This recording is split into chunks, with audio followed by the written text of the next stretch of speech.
여러분, 인생은 선택의 연속입니다.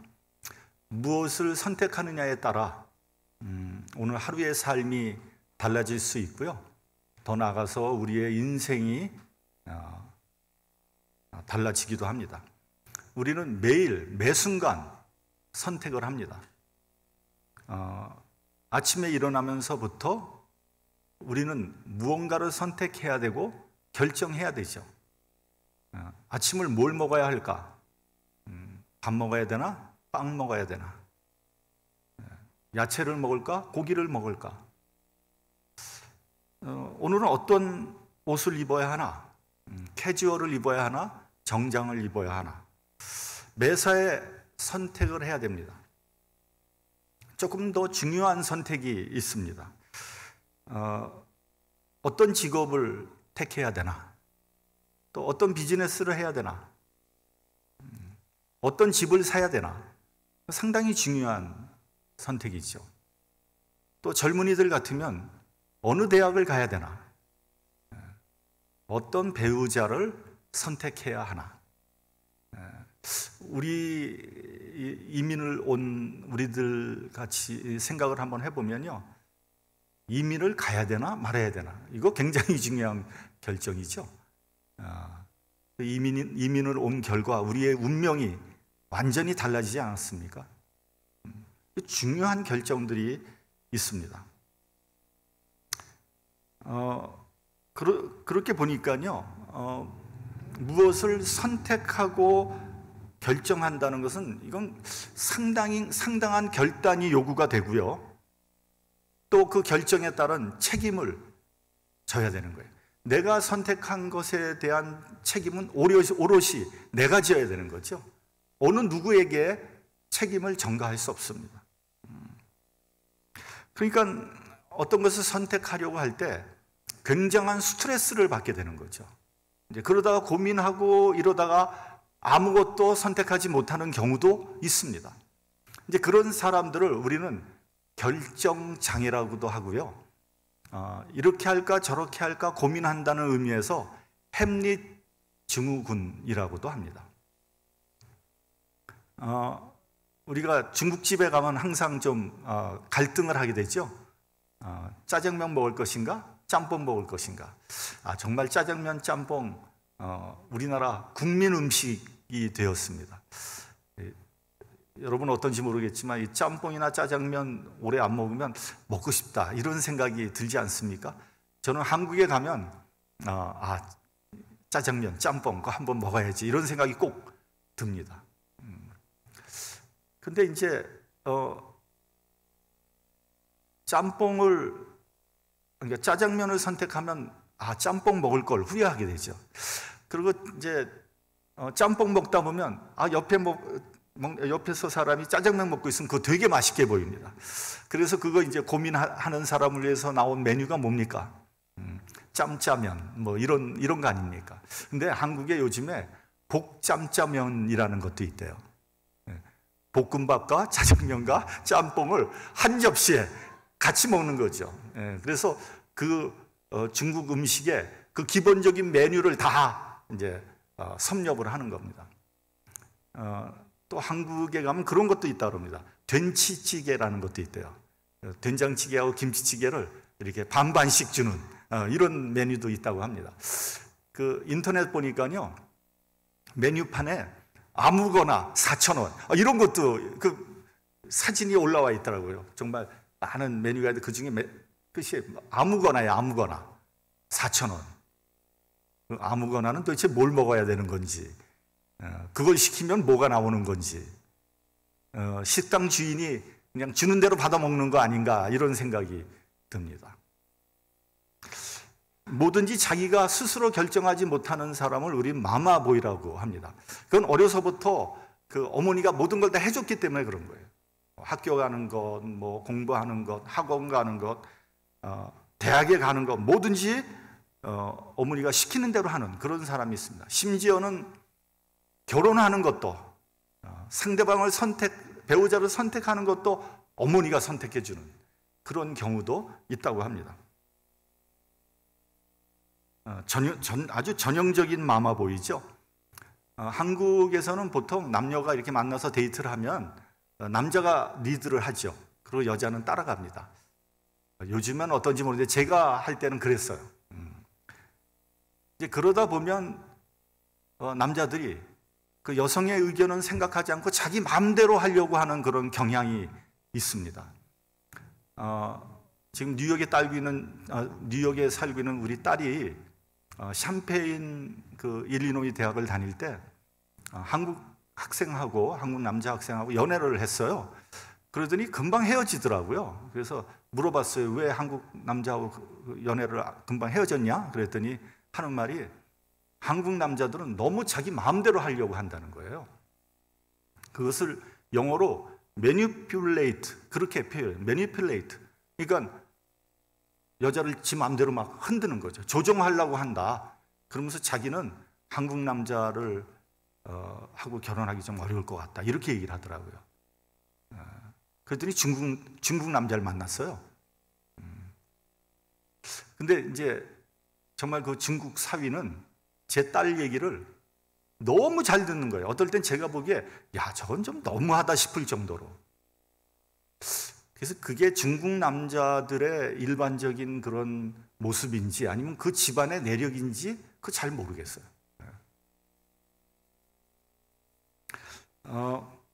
어떤 남녀가 데이트를 하는데 남자가 무엇을 하든지 여자한테 의견을 묻더라는 거예요. 아주 큰 것부터 작은 것까지 전부 여자한테 의견을 묻더라는 거예요. 그래서 그 여자는 그 한국 남자들이 주로 자기 마음대로 하는데 이 남자는 그렇게 여자의 의견을 물어보니까 그게 너무 좋게 보이더라는 거예요. 근데 보니까요 아주 사소한 것까지 다 물어보고 그대로 하더라는 거예요. 그래서 짜증이 좀 나서 그 남자한테 그런 것은 좀 당신이 알아서 결정하고 하면 될 거 아니냐? 그렇게 했더니 이 남자가 막 대단히 당황하더라는 거예요. 알고 보니까 이 남자가 결정 장애를 갖고 있었던 그런 남자라는 거죠. 근데 이런 남자하고 결혼을 해야 됩니까? 이렇게 상담하는 것을 제가 이렇게 들은 적이 있습니다. 결정 장애 혹은 햄릿 증후군에 대한 자가 진단법이 있습니다. 여러분들 한번 이렇게 들어보시고요. 나는 거기에 해당이 되나 한번 좀 잘 생각해 보시기 바랍니다. 해당이 된다면 몇 개나 해당이 되나 한번 생각을 해 보시기 바랍니다. 첫째, 음식점에서 메뉴를 선택하지 못해서 타인이 결정해 준 음식을 그냥 먹을 때가 많다. 아니에요? 아니래. 결정을 하지 못해서 학업이나 연애를 포기한 적도 있다. 세 번째는 혼자서는 쇼핑을 하지 못한다. 누구든지 대신 결정해 줄 사람이 있어야 한다. 네 번째, 누군가 무슨 질문을 하면 거기에 대해서 똑바로 대답을 하지 못하고 애매모호한 말로 대답을 한다. 애매모호하게 대답을 한다는 거예요. 다섯 번째, 사소한 결정을 대신 좀 내려달라고 부탁한 적이 있다. 여섯 번째, 선택을 제때 하지 못해서 피해를 입은 적이 있다. 일곱 번째, 선택하는 것이 두렵고 이로 인한 스트레스가 크다. 일곱 개 중에서 2개 이하면 정상이래요. 하나, 2개까지는 정상. 3개에서 5개까지는 결정장애의 초기 증세라는 거예요. 그래서 결정하는데 어려움을 느끼는 단계. 6개, 7개는 이거는 심각한 결정장애를 겪고 있으며 다른 사람의 도움이 없이는 아무것도 선택하지 못하는 상태다. 이런 겁니다. 선택은 자유입니다. 그러나 선택의 결과에 대한 책임이 있는 거예요. 이것이 때로는 운명적이고요, 결정적이고요, 또 심판적일 때가 있어요. 마치 아까 말씀드렸지만 미국으로 이민을 결정한 그 결정, 이런 건 운명적인 거죠. 내가 선택했기 때문에 그 결과는 내가 감수해야 되는 거죠. 예를 들면 옷을 입을 때 첫 단추 잘못 끼면 어떻게 해야 돼요? 쭉 잘못되잖아요. 그걸 고치려면 어떻게 해야 돼요? 도로 다 빼야 돼요. 그리고 다시 끼워야 되는 거예요. 원점으로 돌아와서 다시 시작해야 되는 거예요. 그래서 잘못된 선택은 왕복거리가 필요한 거예요. 선택은 사실은 순간적이거든요. 그 순간적인 선택으로 말미암아 그게 잘못된 선택이라면 다시 갔다 다시 와야 되는 그런 수고를 해야 되는 거죠. 제가 일전에 한번 회계도 왕복거리라고 말씀드렸잖아요. 한번 잘못하면 왔던 길 그냥 그대로 거기서 고칠 수가 없어요. 왔던 길 되돌아가서 다시 시작해야 되는 수고가 필요한 거예요. 얼마나 힘든 일입니까? 따라서 아무리 바빠도 선택은 신중해야 됩니다. 후회하지 않을 선택을 해야 돼요. 오늘 본문에 나오는 롯은 잘못된 선택을 한 대표적인 그런 인물입니다. 롯은 원래 주체의식이 좀 부족했던 것 같아요. 그리고 그 종속적인 그런 성격을 가지고 있었던 것 같아요. 창세기 12장을 보면 하나님께서 아브라함에게 너는 너희 본토 친척 아비의 집을 떠나 내가 네게 지시할 땅으로 가라고 했습니다. 아브라함은 말씀에 순종해서 고향을 떠납니다. 그때 이제 롯이 따라가는 거죠. 근데 롯이 하나님을 알았기 때문에 따라간 것 같지 않고요. 어떤 계획이 있어서 따라간 것 같지 않아요. 다만 삼촌이 좋아서 혹은 삼촌을 따라가면 손해볼 것 같지 않으니까 밥은 굶지 않을 것 같으니까 따라간 것 같아요. 그런데 오늘 본문을 보면 결정적인 시간이 되죠.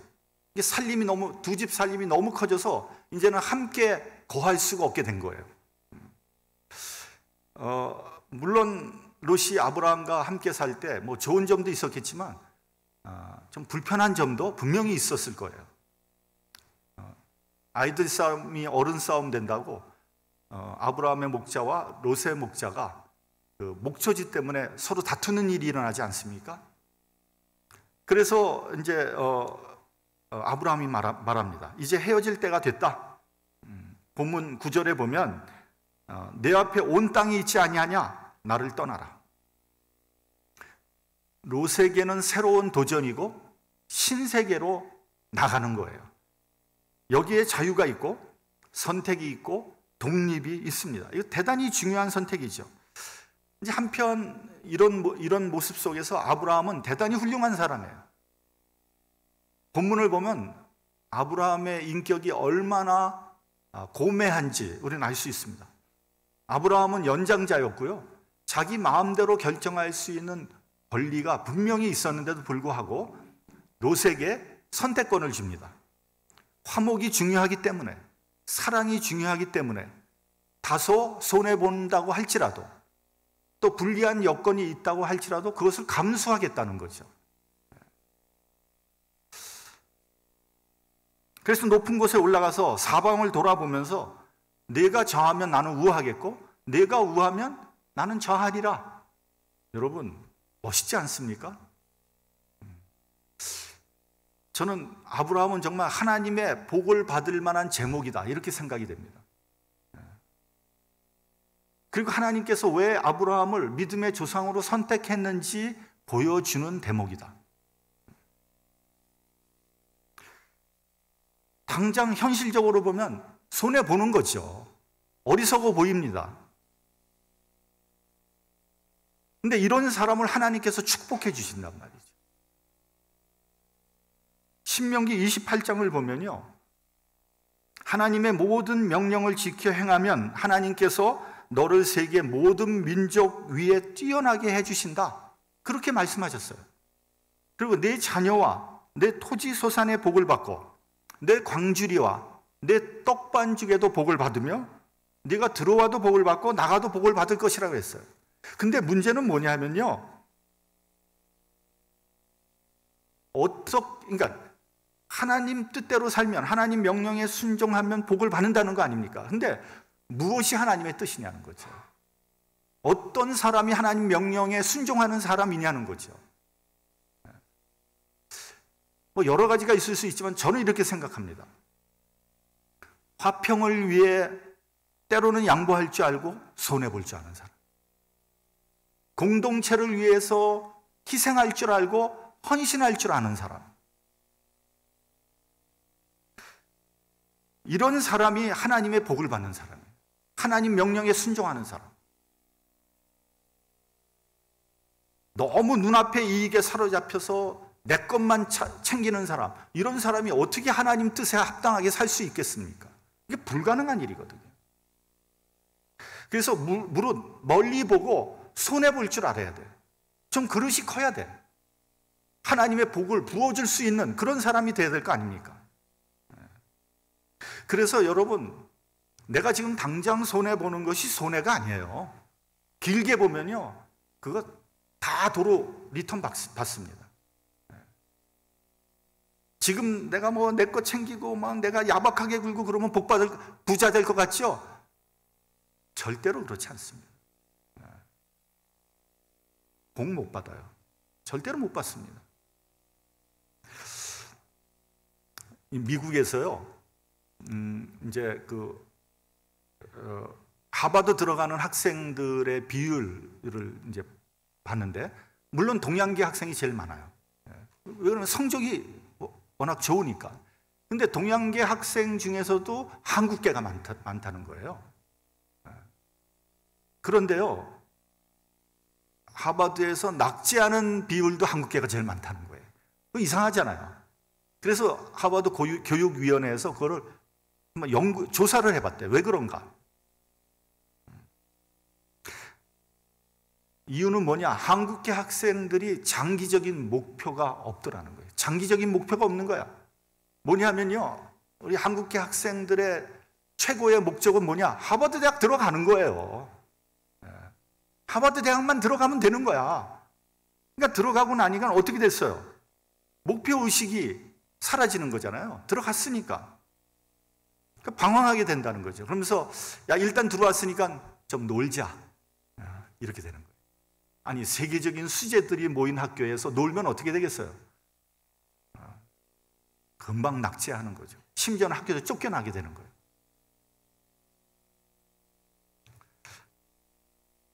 그러니까 하버드 대학 들어가서 내가 어떻게 사회에 이바지할 것인가, 내가 어떻게 인류에 봉헌할 것인가를 좀 그렇게 큰 뜻, 좀 넓은 그런 시야를 가지고 들어가는 것이 아니라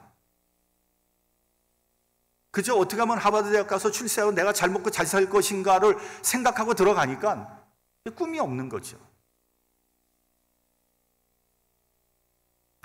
자녀들을 막연히 좋은 대학 가는 거 그런 생각만 했지, 이 자녀들을 어떻게 훌륭하고 존경받는, 사회에서 정말 쓰임받는 그런 사람을 만들 것인가에 대한 고민이 없는 거예요. 멀리 내다보고 큰 그릇으로 만든다는 것이 무엇보다도 중요한 거 아닙니까? 그래서요, 여러분, 그런 아이비리그 대학의 입학을 보면 동양 애들이 성적이 더 좋은데 백인을 뽑아요. 물론 이제 Affirmative Act라는 게 있어서 비율로 따져서 뭐 뽑는 것도 있지만 실제로 대학에서는 백인들을 뽑으려고 한다는 거예요. 왜요? 얘네들은요, 졸업하고 나면 사회에 기여한다는 거예요. 동양 애들은 자기 앞가림만 하려고 한다는 거예요. 그리고 대학에 기부하는 기부금도요, 동양 애들은 기부 안 한다는 거예요. 기부금 누가 다 하냐? 백인들이 다 한다는 거예요. 그러니까 학교의 입장에서 볼 때는 백인을 뽑는 게 이득이 되는 거예요.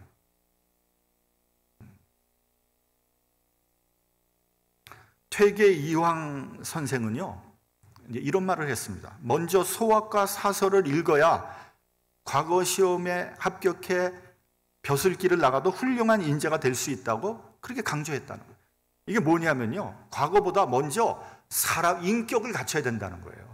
인격 도야를 한 사람이 과거 시험에 붙어서 관리가 돼야지 이런 사람이 나라에 이바지한다는 거죠.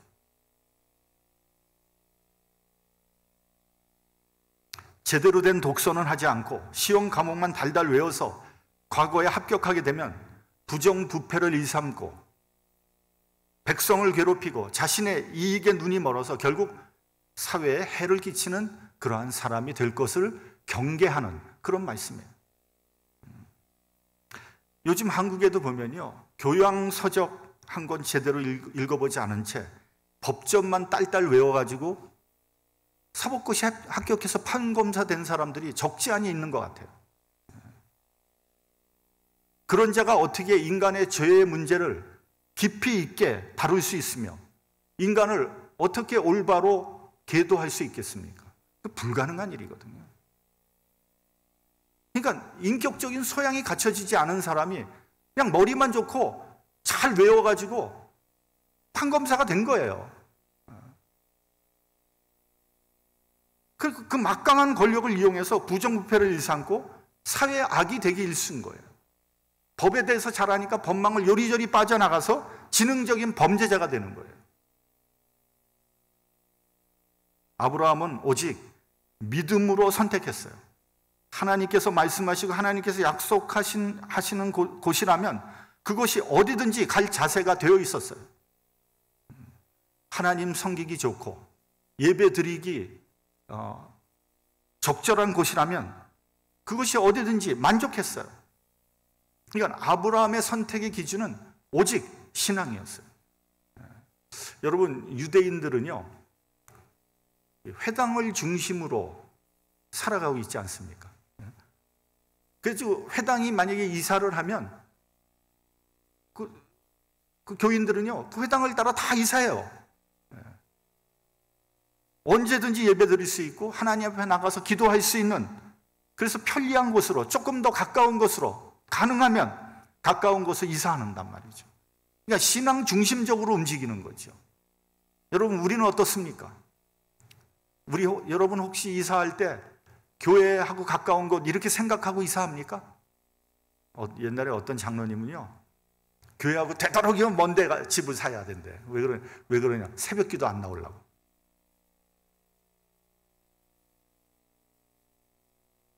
그러나 롯의 선택 기준은 달랐어요. 본문에 보면 롯은 눈을 들어 요단 뜰을 바라봤다 했어요. 롯의 선택 기준은요, 눈으로 보는 거예요. 그래서 롯은 넉넉한 물을 봤어요. 이 물이 넉넉하다는 건 뭡니까? 소출이 많다는 거잖아요. 자원이 풍부하다는 거예요. 본다는 건 중요합니다. 그러나 보는 거로만 선택하면요, 속보다 겉을 볼 수밖에 없고요, 멀리 보지 못하고 가까운 것을 볼 수밖에 없고요, 미래를 보지 못하고 현재를 중요하게 볼 수밖에 없는 거예요. 이스라엘에는 이런 농담이 있다고 합니다. 모세가 바보 같다는 거예요.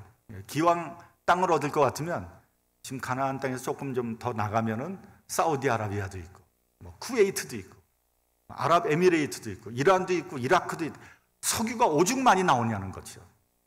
석유가 펑펑 나오고요, 그러면 부자가 됐을 거 아니냐? 자원도 없고 척박한 가나안 땅에서 나오는 게 하나도 없으니까 살기가 어렵다는 거예요. 여러분, 그러나 자원이 없기 때문에, 살기가 어렵기 때문에 어떻게 했을까요? 하나님만을 의지하는 거죠. 하나님께 간구하지 않았겠습니까? 그래서 이스라엘이 그 동네, 그 주변에서 가장 강한 국가가 됐잖아요. 짧은 시간 내에. 여러분, 자원이 풍부한 나라치고 제대로 된 나라 별로 없습니다. 우리나라 한번 보세요. 우리나라 무슨 자원이 있어요? 변변한 게 없잖아요. 거기다 또 인구 밀도는 얼마나 높아요. 옛날에 정말 되게 못 살았어요. 진짜 가난했어요. 그래서 하나님께 더 매달린 것 같아요. 그래서 지금 세계 최빈국에서 경제 규모 10위권의 나라가 되지 않았습니까? 저는 이거는 하나님께서 베풀어 주신 정말 놀라운 축복이라고 생각해요. 놀라운 축복이에요. 이런 나라가 없어요, 세계에서. 또 그만큼 우리나라 사람들이 열심히 하나님 앞에 엎드렸고 또 노력하지 않았나, 그런 생각이 듭니다. 롯의 잘못의 첫 번째는 뭐냐면 눈에 보이는 것으로 선택했다는 거예요. 그래서 겉만 봤지 속을 못 봤어요.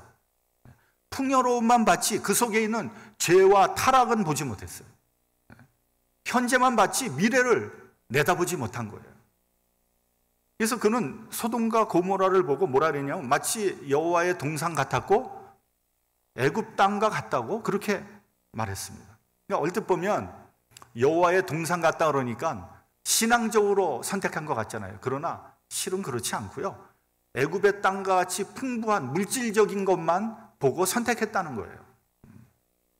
그렇기 때문에 여러분, 우리가 뭘 선택할 때 눈에 보이는 거로만 선택하면 안 됩니다. 속을 볼 줄 알아야 돼요. 사람을 정할 때도요, 겉모습만 보고 정하면 안 돼요.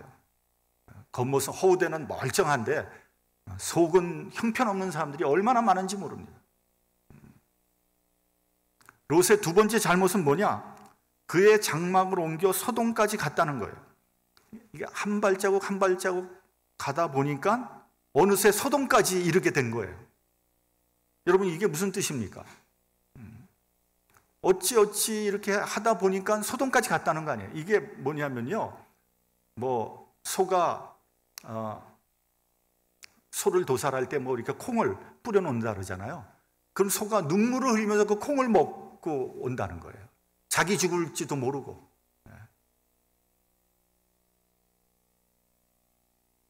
여러분, 사람이 죄를 지을 때 처음부터 어마어마한 죄를 짓는 사람 거의 없습니다.